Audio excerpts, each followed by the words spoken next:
Katerina. Hi, Chair. Katerina Saraiva with Bloomberg News.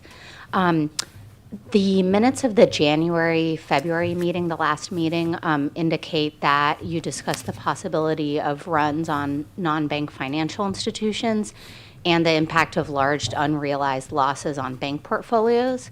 Can you talk a little bit more about that discussion, kind of what was talked about in light of that?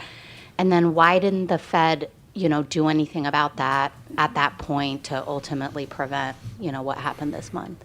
I mean, to be honest, I don't recall the specifics of that. It's been quite an interesting 7 weeks, but I will tell you though that there have been presentations about interest rate risk. I mean, it's been in all the newspapers. It's not a surprise that there are institutions that have had unhedged long positions in long duration securities that have lost value as longer term rates have gone up due to our rate increases. So that's not a surprise.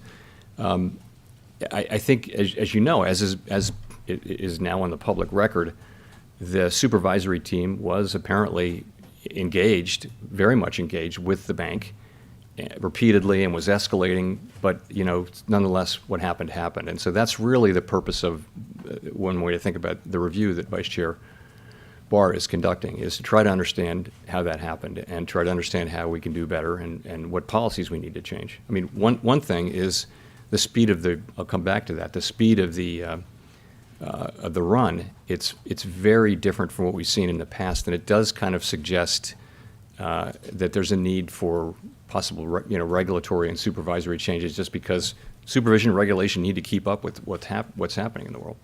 Can you confirm whether or not the board knew about these escalations by the examiners in San Francisco? I will have to come back to you on that. Yeah, I don't know.